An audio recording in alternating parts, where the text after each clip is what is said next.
Pretend all the political parties are buses. Yeah. And you've got a destination you're trying to get to. Mm-hmm. If one of those buses is going, it says they're going to your destination, jump on the bus. The second it takes the wrong turn and you realise it's not going to where you want it to go, get off that bus. 100,000 poor white girls have been gang raped over the last 30, 40 years. That is an absolutely outrageous number. We don't know what to think of Nigel. I can't make him out whether he's genuine or he's an absolute fucking fraudster. Genuinely, that's how I feel. Yeah, I get asked this I like all the his time. policy, you know. Yeah, I get this asked all the time. My answer is: pretend all the political parties are buses. Yeah. And you've got a destination you're trying to get to. Mm-hmm. If one of those buses is going, it says they're going to your destination, jump on the bus. The second it takes the wrong turn and you realise it's not going to where you want it to go, get off that bus and get another form of transport to get to where you want to go. At the moment, the only bus in town is Reform UK. Yeah. So I would get on the Reform bus, and if Nigel turns out to be a liar, or Reform go the wrong way, then I'd advise people get off the bus and another bus will be coming along. And it might be UKIP or it might be another party or someone might set something else up. It could be Ben Habib setting a party up. I don't know what's coming next. No. But we need to we only can make choices of the things that are in front of us. No political party is perfect because they're run by humans and we're not perfect. You can't agree on every single policy that a party makes. So look at the broad scheme and go, which one of those crap parties is the least crap? Yeah. Pick that one until another party comes along that's slightly less crap than that one. Then support that one. And that way over time, we sort of push the parties into the way we want to go. Okay. In a democracy, the people always get the government they deserve. Yeah. Yeah. I have that written down actually. I thought it was quite impressive from your book. I thought it was quite a good comment actually, especially when you talk about like weak English men at the moment. That's what we deserve. We've not stood up. We've not done anything about it. Yeah. How many people do you know go, oh, I'm not going to vote. It's as bad as each other. And it's like, you're the problem. Can you not see you're the problem? Yeah. You know, our forefathers, some of them died to get us to vote. You know, poor white working class people like you, we've only been voting, slightly over 100 years. Yeah. It was 1918, December, when poor white working class men got the vote. Is that right? Yes. Slightly over 100 years, and people died for that. And now, 100 years later, it's like, oh, I'm not voting. Well, what do you mean you're not voting? Well, I had a friend of mine. I voted twice now, Nick, and they never won. Doesn't work like that. It's not a lottery. You don't only vote when you know your side's going to win. Yeah. That's pathetic. But we all need to take more personal responsibility. Yeah. Because that's the only way this country is going to get better. Yeah. I feel like since I've been here, I've been lecturing you. No, that's why we asked you to come on. I thought it was a great intro. I was fired up after the first 5 minutes. Yeah, I thought it was brilliant. No, you're here to teach us. We're not, you'll spend a lot of time with politicians or political minds. We're not. We're two lads having a beer. We're learning. Yep. But yeah, we're coming from a bit of a different angle, isn't it? We've no idea how the political system in this country works. Yeah. You see what's given to you on the media from when you're a kid, and we've been away from it for a long time. Then we've come back to just a fucking shit show. We thought, well, we best learn about it. Yeah.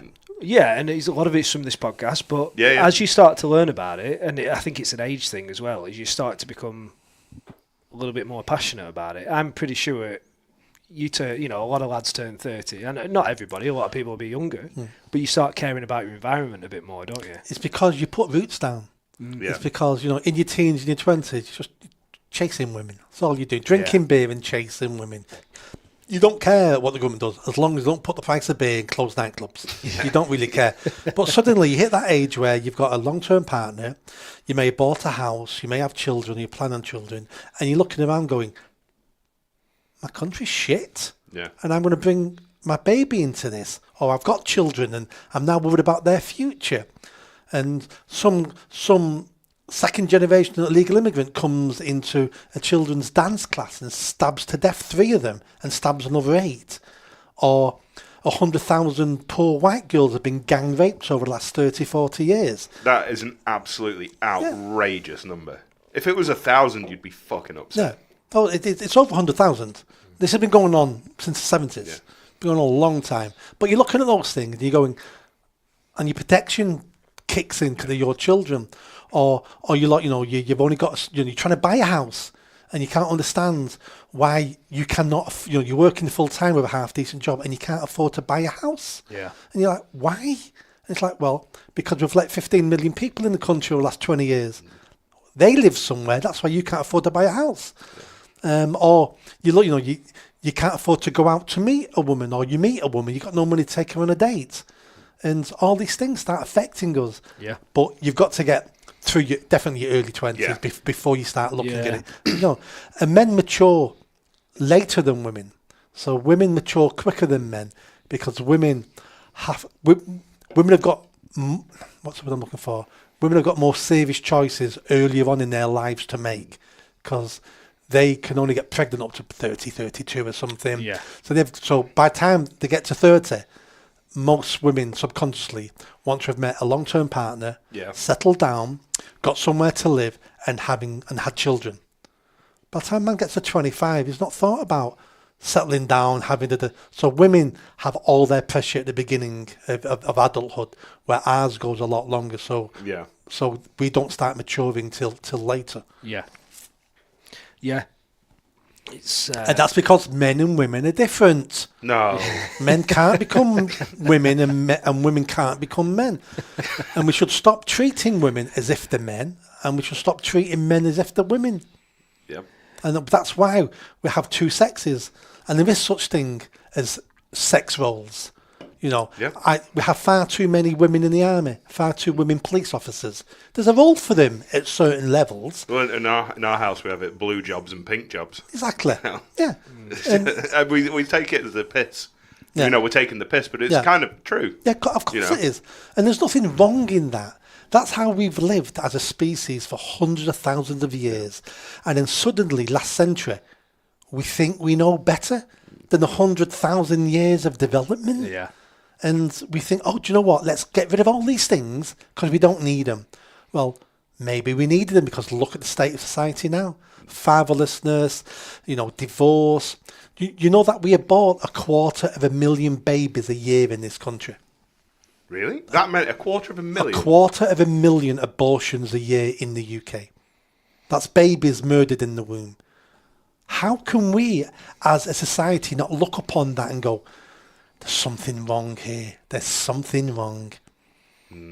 Our society is falling apart. Yeah.